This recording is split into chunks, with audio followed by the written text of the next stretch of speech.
Many of us are engaged in our own battles, our own war. We are walking around with our own personal battlefield, filled with hidden landmines, explosive detonators, and other contaminants. So I want us to start out by war as a period of rivalry or conflict, or the art of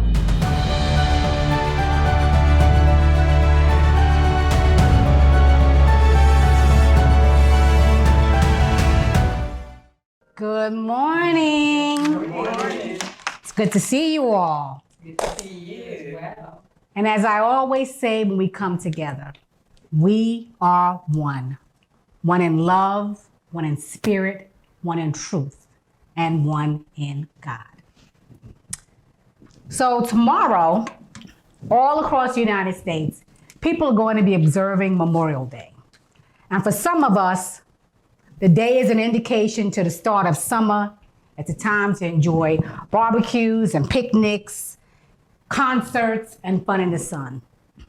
There are other folks who now use Memorial Day as a time to remember the lives of those and the memories that they want to keep alive of other people and their families.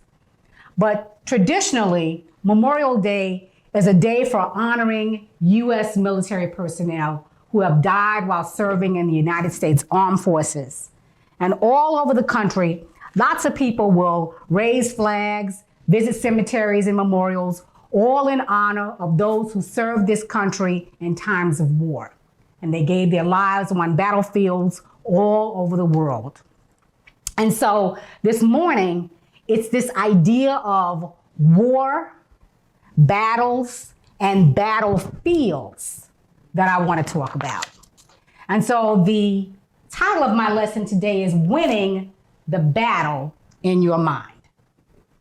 And so most of you know I provide counseling services, and almost every week, somebody comes to me in the depths of some sort of a battle. Many of us are engaged in our own battles, our own war.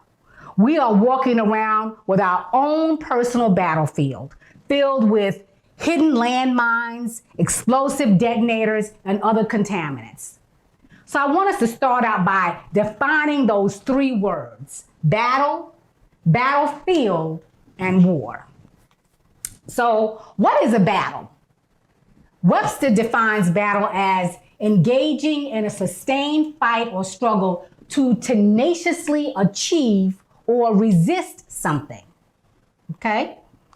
Then what is a battlefield? It's a place or situation of strife or conflict. And it's the piece of ground on which a battle is or was fought. And so what's a war? Webster tells us that a war is any active hostility, dispute, or struggle, a conflict, a state of rivalry, antagonism, or contention. Now, the Electric Law Dictionary, it defines war as a period of rivalry or conflict, or the art of paralyzing the forces of an enemy. But here's what I like about this definition. It says that war is not only an act, but it's a state of mind. It's a condition. So here's our scripture for this morning. It's a little long. It comes from Romans 7:15 and 18 and 20. So it says, "For I do not know what I do, and I do not do the thing which I want, but I do the thing which I hate. That is exactly what I do. But as far as good is concerned, the choice is easy for me to make. But to do it is difficult for me. For it is not the good that I wish to do that I do, but it is the evil that I do not wish to do that I do. Now, if I do that which I do not wish, then it is not I who do it, but the sin which dominates me." So here's what I want you to remember right off the bat. The word sin is an archery term, and it simply means missing the mark. It's error thinking. Okay? So let's talk about this idea of battle versus war. Because war is about the principle or the ideology behind the disagreement. And a war can consist of multiple battles. Now, battle is part of war. It's the active struggle, the combat or tension between the groups. So when we look at it metaphysically, a war is a state or condition of mind that is actively engaged in a struggle. And the battle is the struggle between those opposing thoughts. And the battlefield is your mind. So let's talk about that battlefield of your mind. See, we all know that your brain is not your mind. Your mind is the part of you that thinks and reasons. It's controlled by you, and it can operate in both positive and negative ways. Your thinking and your reasoning are voluntary, and we essentially choose what we think about and what we rationalize. Your mind is your greatest asset, but it can also be your greatest enemy. Your thoughts are powerful. They can make you or they can break you. They can make your life a heaven on earth when aligned with spiritual principle. And when it's out of alignment, they can make your life a living hell, as if you've declared war on yourself. When we are at war with our thoughts, we are both the enemy and the ally. Many of us become imprisoned by our thoughts, imprisoned in our thoughts, and imprisoned with our own thoughts. This also means that we can liberate ourselves if we are willing to do the work, to align our consciousness with truth. But doing this can be difficult because some of us don't even recognize that we are in a battle with our thoughts. We think it's normal for our thoughts to be incompatible, adversarial, and of a low nature. There is a war that is being waged inside our minds. And for many of us, that battle is self-destructive.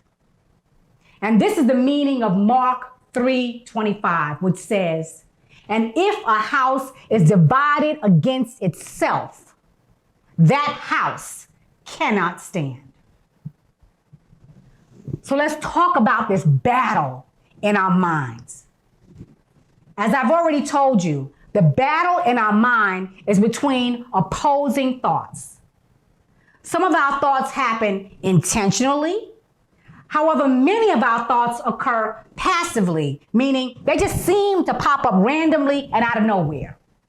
But they aren't just random thoughts, and they don't just pop up from nowhere. These thoughts float up from our subconscious mind.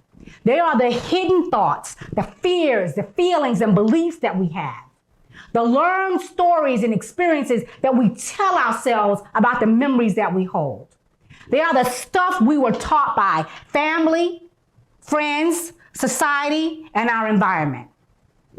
In our minds, we are battling in the present with our memories, our perceptions, and the thoughts about the past and the future.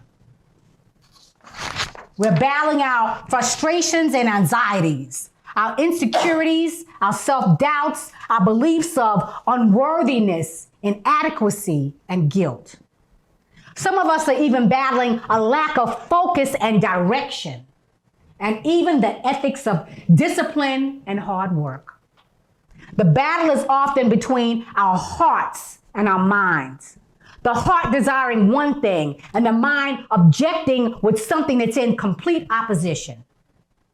The bottom line is that the battles we hold in our mind all lead to and stem from our thoughts of faith and truth and our thoughts of fear. So how do our thoughts battle within us? We all have an endless stream of thoughts and experiences that flow through our minds. We have the power to accept or reject the thoughts that we think. Specifically, those thoughts that we allow to enter and dwell in our minds that aren't uplifting, that aren't positive, and aren't for our highest and greatest good. Those thoughts that don't speak to the truth of who and what we are as spiritual beings. But it's your mind. No one else can think for you. No one else has the power to shape your mind unless you give it to them. And you give it to them by accepting their limiting thoughts and beliefs. Many of us want to control what will happen, how it happens, when it happens. Or at the same time, we say, we trust God. But that's a battle of the little I, you and your ego, and the big I, God, the I am. Now that's some battle if you have to say that you trust God, but you're still trying to control things. So what's the battle on the battlefield of your mind? Now, I don't know about you, but sometimes my mind doesn't always mind. At least not in the way it works for my highest and greatest good. It has moments where it can be very disobedient, very disrespectful, and very rebellious. It'll want to go in one direction, and I want to go in another direction. And I have to consciously and intentionally focus and redirect my mind. When I want to think a certain way, it wants to go one way. When I want to ponder deeply, sometimes it wants to aimlessly wander. When I want to meditate, my thoughts will try to keep me engaged in monkey chatter and distract me from communing with spirit. Now let me share a small battle that I have with you all. Everybody knows that I love French fries. I can eat them every day, all day. It's almost a daily battle to not succumb to the thought of hot, delicious, golden, crispy French fries. It's a battle that my rational mind is sometimes it wins and sometimes it loses. My mind says, you want some. You need some. You can have some. Go ahead and cut up them potatoes. It won't take long. Then my mouth starts to salivate. And I can envision those French fries. Then my mind says, you know you ain't gonna lose no weight, girl, if you keep eating all them daggone French fries. Where's your discipline, Sharon? You're supposed to be focusing on health and nutrition, so get it together. Or you were good today because you resisted those French fries. Or you were bad today because you ate too many French fries. And then I think about how I can't zip up my favorite black pants.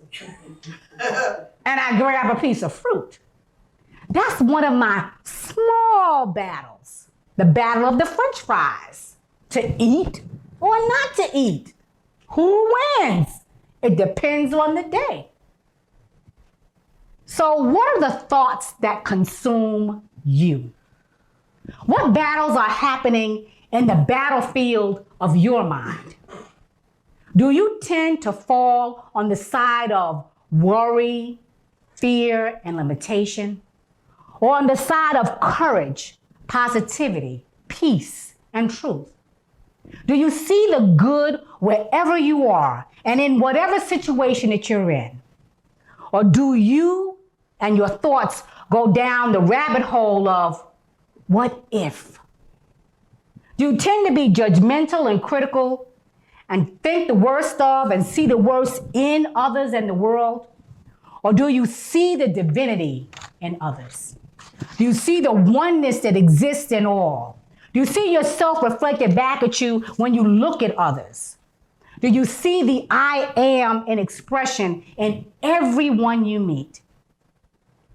What are the thoughts that are uppermost in your mind every day? Worries about the economy, crime, the state of the world, gas prices, tough times ahead, What are the thoughts that wake you up each morning? How do you wake up? With thanksgiving, grace, and an attitude and state of mind that's ready to take on your day, affirming that everything is in divine order? Or is it the thought that this isn't going to work out? This isn't going to be a good day. Nothing's going to happen good to me today. Or there's so much to do and there's so little time. Or here's one that I hear all the time. I don't have X and I need Y and I wish I had Z. What's in your mind? So how do you win the battle and the war? To win the battle and the war, we must take sides with absolute truth for every thought that comes to mind. We don't have to harbor negative thoughts. Winning the battle means combating those limiting negative thoughts and beliefs with steadfast affirmations of truth. We can wage war against the negative thoughts in our minds, against the lies, the illusions, and the things that we perceive as blocking us from the good that we desire. So it's important that we learn to guard, strengthen, and renew our minds, because the battle of limiting belief, error thinking, and negativity always starts in the mind. So here's what I know. Whatever gets your mind gets you, if you allow it to remain in your mind. Let me say that again. Whatever gets your mind gets you, if you allow it to remain in your mind. It gets you mentally, emotionally, spiritually, energetically, and sometimes it even gets you physically. So let me share a secret with you. The truth is, we don't have to battle with our thoughts. We simply need to recognize that our thoughts are out of alignment with spiritual truth. We need to recognize that we're out of alignment with God, and then simply realign your thoughts. Declare war against error thinking, negativity, and limiting beliefs. Conquer them with absolute truth and the higher thoughts and ideals of who you are, who God is, and what God is in you. 2 Corinthians 10:4-5 says, "For the weapons which we use are not earthly weapons, but of the might of God, by which we conquer rebellious strongholds, casting down imaginations and every false thing that exalts itself against the knowledge of God, and capturing every thought to the obedience of Christ." So let me break this scripture down for you because I think it's important. Spiritual truth is the weapon to use. Only truth has the power to cause those rebellious strongholds and false things into submission. Those strongholds are your limiting beliefs and negative thoughts, and they cannot stand against the absolute truth of God. So when we align our thoughts to absolute truth, we're capturing them to the obedience of the Christ, which is the I am that resides in you. So how do we capture our thoughts? This means we stop imagining the worst things that can happen to us. We must learn to capture every thought, to examine them and see whether they align with truth. And if they don't, then change them. We all want an abundant life. We know that prosperity is more than just money. It's good health and freedom from diseases and illness. It's loving relationships and knowing our children are safe from harm. It's peace in our homes, in our neighborhoods, and in the world. And of course, it's that wonderful flow of money substance. But now, at the same time, that we're affirming our abundance and prosperity? Many of us are affirming and claiming the manifestation of these very opposite things. We are what the scripture says, a house divided against ourselves, and a house that cannot stand because it's divided. Our minds are divided, and we are creating a mental and spiritual war. We're holding on to unforgiving thoughts about someone or some situation while claiming we want peace. We stay up all night worried about our children when they hang out instead of surrounding them in a prayer of protection. We affirm perfect health and wholeness, but in the next breath, we claim that we're feeling the effects of our age. Or how about we affirm the flow of money in our lives, and then we say how hard it is to keep money, or that it runs straight through our hands. Or we talk about how bad the economy is and how tough things are. These are all examples of how we can be divided in our minds and wavering in our thoughts and our beliefs. Again, scripture tells us that a double-minded man is unsteady in all his ways. Whatever comes to you, whatever happens to you, whatever surrounds you, will be in accordance with your consciousness and nothing else. Whatever is in your consciousness must happen, no matter how you try to stop it. And whatever is not in your consciousness, you cannot make it happen. Therefore, you cannot be of a divided mind, or your results will be divided. And you'll be at war. You'll be at war with yourself, and it's going to show up in your life.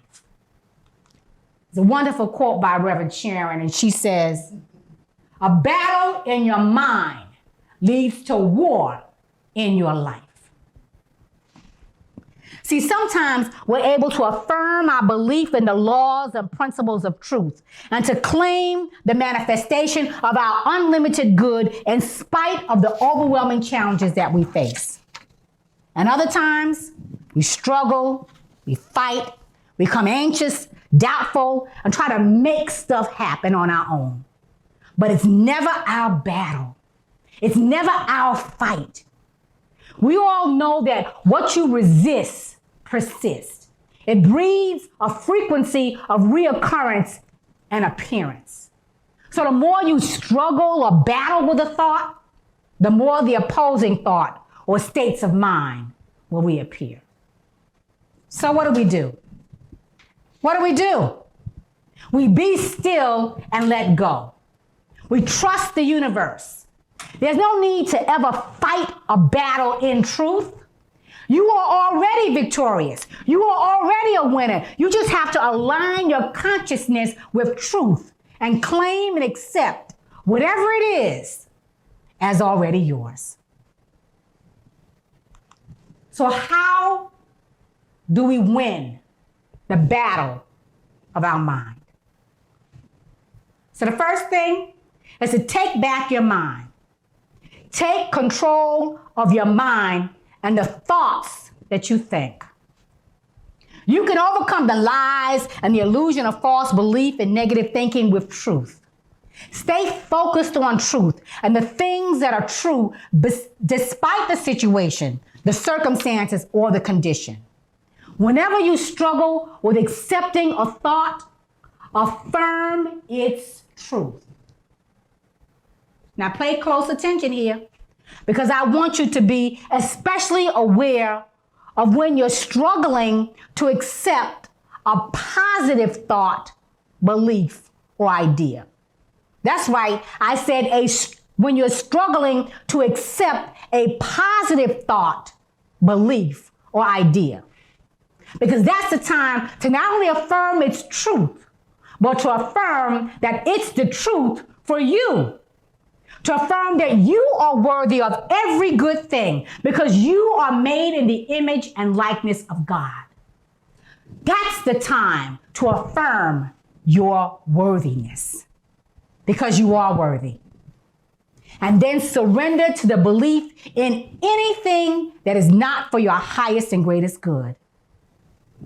Surrender to God. Number 2, get yourself out of the way and let Spirit do its perfect work. Let the universe do its job. Well, you may be thinking, yeah, but I have this bill that's due on the 15th, or I need this amount of money by next week, or I need whatever it is to happen right now, and I don't see how it's going to happen. Well, that's not your job to see how it will happen. That's not your business. It's God's business. Your business is to align and agree with Spirit in thought, mind, and deed. That's right. Your business is to be the gatekeeper of your thoughts, to control your mind and the thoughts that flow through it. Yep. Then stand still and proclaim that it's already done. And then follow Spirit wherever Spirit leads you. That's your job. Number 3, choose to abide in truth. You have the choice to abide in truth. It's a choice. You can create a new paradigm for yourself in your mind. You can reframe your limiting thoughts, beliefs, and experiences and use the power of your imagination to create the life that you desire. To see and feel the thing that you desire as already being done. Really get into your imagination and make it feel real in your mind, and it will become real in your experience. What we need to do is to not just think a new thought, but to affirm it, to speak it, to use the power of our spoken word. Use your affirmations and affirm your good. Declare it by speaking the opposite of that limiting, erroneous, negative thought or belief that's running through your mind and you're battling with. And don't just affirm it. Take it a step further. Do something active to get some energy behind what you're affirming. Start giving praise and thanksgiving. Get in motion. Start moving. Start singing. Get happy. Or do like my grandmother would do. She started humming and rocking in her rocking chair. We didn't know what was going on, but she was back there rocking and humming all day long. You can dance around the house and have yourself a victory party. Number 4, take a look at the thoughts in your mind. Start looking at those difficult thoughts and beliefs that you hold and start exploring beyond the depths and layers of your consciousness.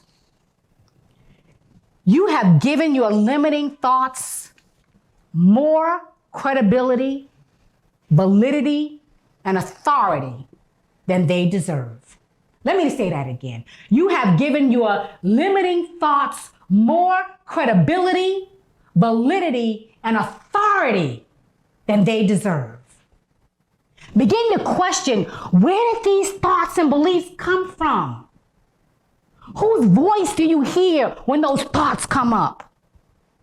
Are those thoughts and beliefs the result of conditioning, traumatic experiences, or false beliefs? If you're unwilling to explore these questions and more, you are going to stay imprisoned in your error thinking and your limiting beliefs. It's a beautiful scripture that I like from Romans chapter 7, verses 22 to 23. I'm going to read it with you. It says, and this is the contemporary version of it. It says, with my whole heart, I agree with the law of God. But with every part of me, I discover something fighting against my mind, and it makes me a prisoner of sin that controls everything I do. So I want to spend a minute with this because I like this version, but I see it a little bit differently. So again, it says, with my whole heart, I agree with the law of God. But with every part of me, I discover something fighting against my mind, and it makes me a prisoner of sin that controls everything I do. So let's look at this metaphysically and simply change the words that we know to reflect a little bit of a different and more poignant meaning to this scripture. With my mind, I align with absolute truth. But with every part of me, I discover something fighting against my mind, and it makes me a prisoner of error thinking that controls everything I do. If that don't hit home, I don't know what's going to get you. It's meaning that there are these circumstances, these thoughts, these conditions and beliefs in alignment with what I know to be true.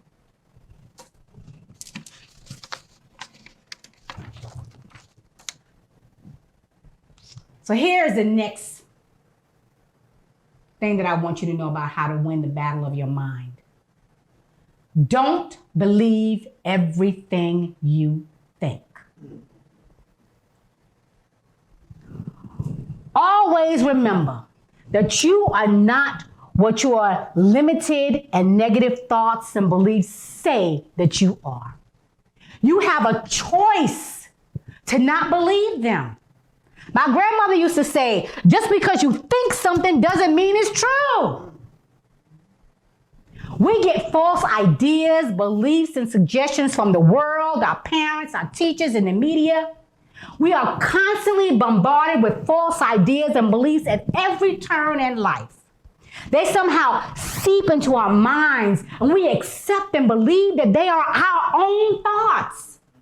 We believe that they are true for us and the truth of us.